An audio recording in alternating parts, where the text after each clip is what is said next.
Welcome to day 11 of my 30-day water fast. I'm Dave, and this is Dave Does Life.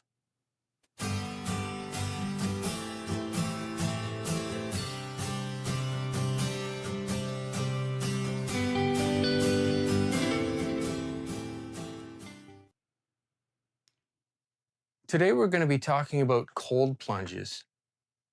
I alluded to the cold plunges at the very end of my last video. Now, cold plunges are extraordinarily popular right now and have been for a while now. Normally, I like cold plunges. As a matter of fact, I have purchased all of the equipment to build a cold plunge here out of one of the chest freezers that I own, and I will be cold plunging all summer long.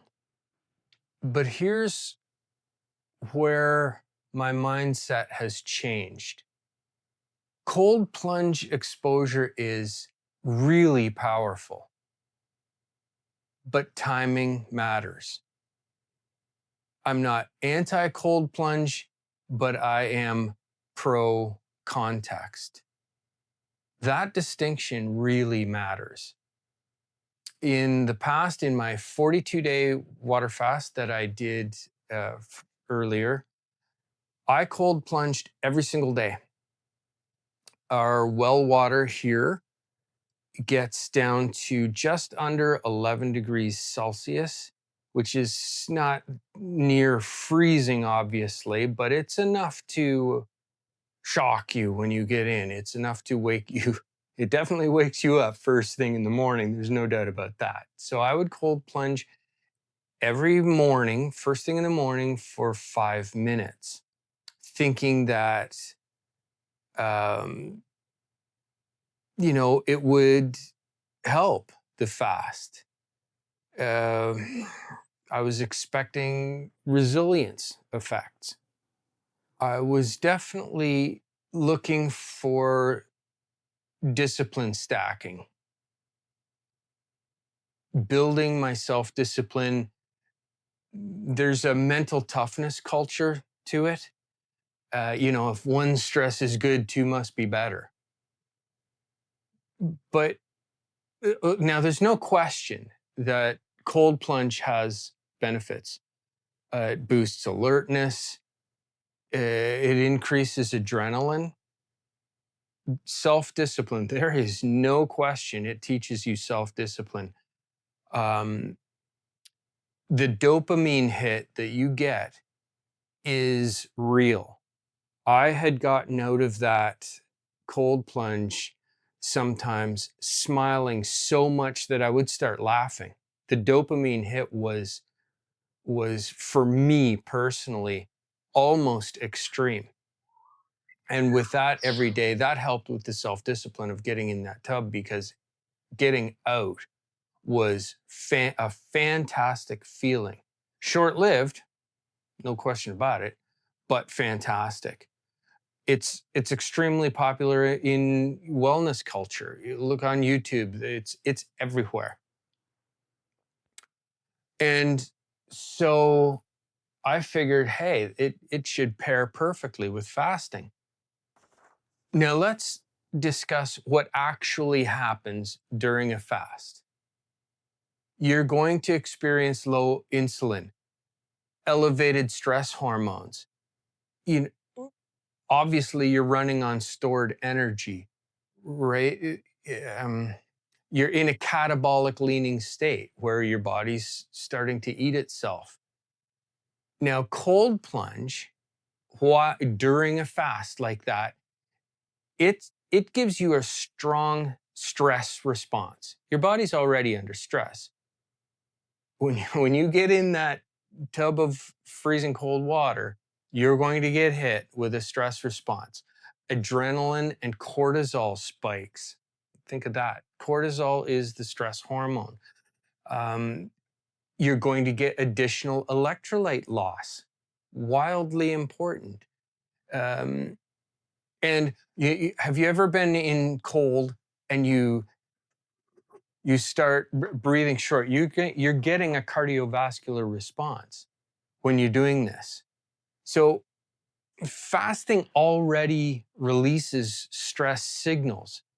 Cold plunge, you're compounding that stress, stress on top of stress. Basically, what cold plunge does, and I'm specifically talking during fasting here. Again, I am pro cold plunge. I'm going to own one. Uh, I'm just not going to use it during fasting, and for the reasons that it can worsen sleep disruption. Now, fasting for the first few weeks, maybe you're going to have some insomnia and some sleep disruption. Cold plunge is going to make that worse because of the stress response. It can increase heart rate and jitteriness. Do you want that while you're fasting?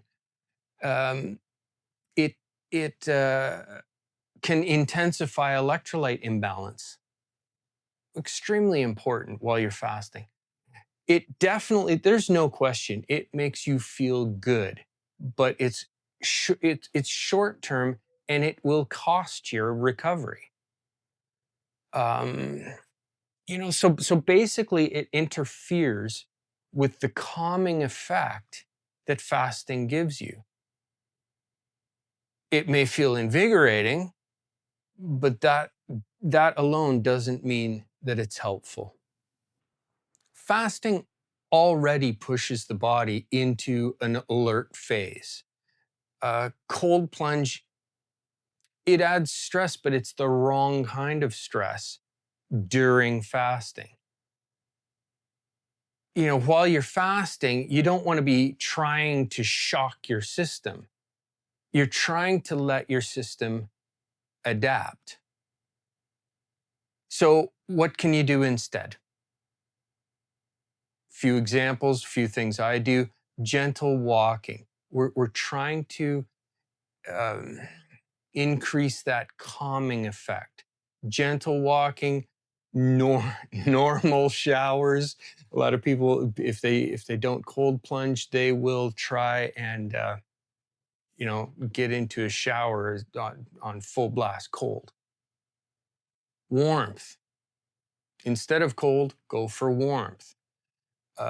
Keep your electrolytes up and develop calm routines. I save cold plunging for when I'm fed and recovered. Cold plunges aren't bad, they're just badly timed during a fast. Knowing when not to do something is just as important as knowing when to do something. That's where I am today, and I'll see you tomorrow.